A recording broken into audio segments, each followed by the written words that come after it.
Is Twin Peaks Copaganda? What about the FBI? I am the FBI. Well, if we consider anything that presents law enforcement as largely good and an inherent part of a civil society, then yeah, I think Twin Peaks is Copaganda. After all, the main character is FBI Special Agent Dale Cooper.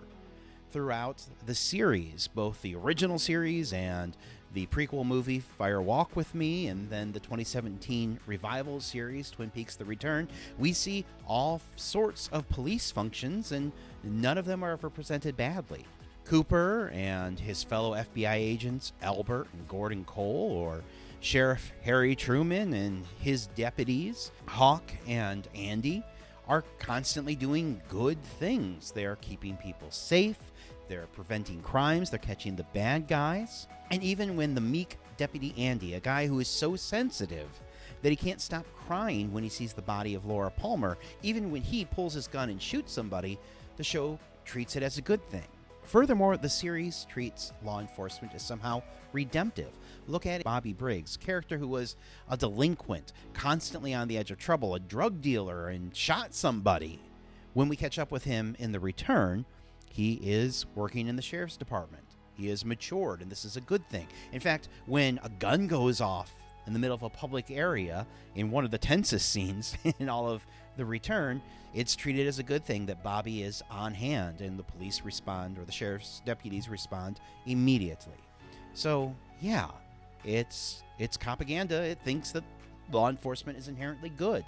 And that makes sense, right? Because Twin Peaks is co-created by Mark Frost, who, before he started working on Twin Peaks, was the showrunner on Hill Street Blues, an important cop show. That said, it's not so simple, because Twin Peaks is also co-created by David Lynch. And everything that Lynch does is expressionistic, not representative. Now, really quick, before I go much further, I want to make clear that despite the way that I just kind of set that up, I definitely do not believe that Lynch's contributions to Twin Peaks are more important than Frost's, or that one guy did one thing and the other guy did another thing. It's really hard to parse out which of the two men were responsible for what. It was truly a collaboration. And so while I'm going to focus on how Lynch complicates the Copaganda aspects of Twin Peaks, I don't mean to diminish Frost's contributions at all. All of that said, Lynch is extremely expressionistic, which means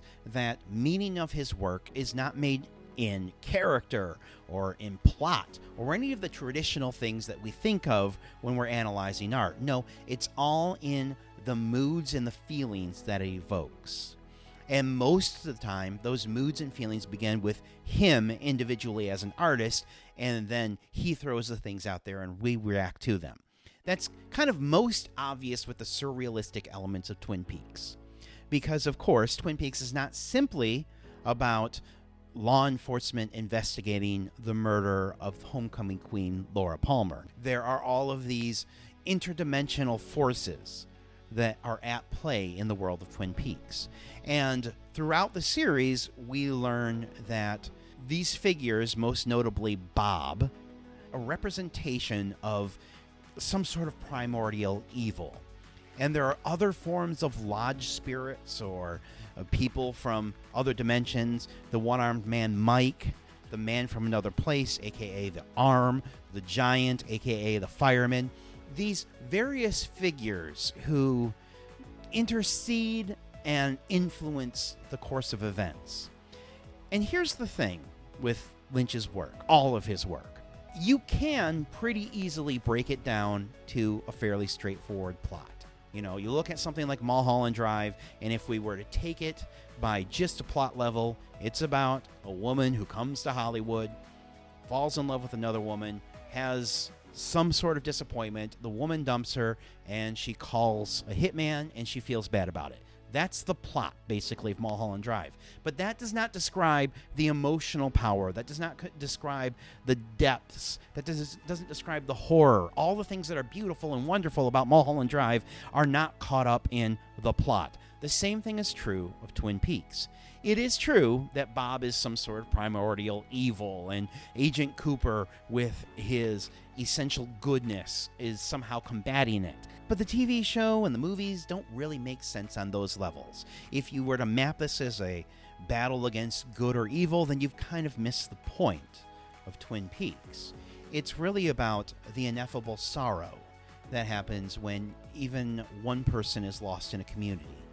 It's about the way that we can hide these mistreatments and the cruelty that we do to one another.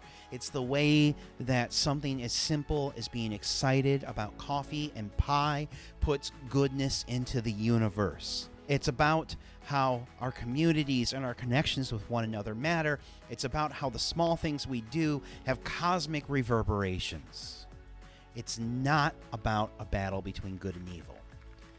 And in that way, the law enforcement figures in Twin Peaks aren't really speaking to actual law enforcement people who exist in the real world. That's most evident with the way that the FBI agents are portrayed.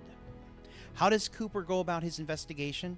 Well, he goes about it by consulting his dreams or throwing rocks at bottles. When we meet Albert, Albert performs professional good forensic evidence early on. But then we find out that he is a pacifist and he sort of walks the solitary road. Agent Chet Desmond and Twin Peaks Fire Walk With Me, we are told that he has his own MO, modus operandi. And Gordon conveys information to them via this strange dance done by this woman named Lil. All of the FBI agents are sort of these Zen weirdos who are in touch with their feelings, they're in touch with their spirituality.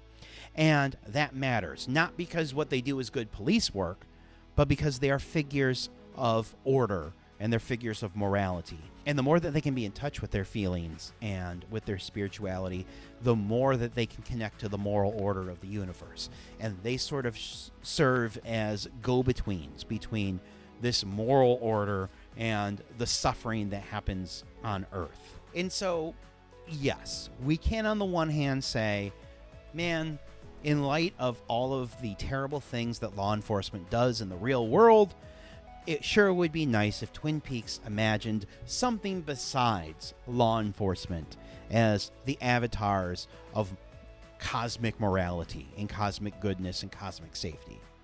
On the other hand, they are less law enforcement officers and more avatars of cosmic moral order than anything else. And fundamentally, I think the point of Agent Cooper, and really the point of the moral imagination of Twin Peaks, is this deep empathy and this deep care for other people. So yes, Twin Peaks is Copaganda if you read it literally. But I think if you're reading Lynch's work, or Lynch and Frost's work in this case, literally, you're reading it badly. I don't think you're meeting the art where it's asking you to meet it, and therefore you're kind of fundamentally misunderstanding it. So this one kind of falls in a yes, but no, not really. Not really Copaganda, in my opinion.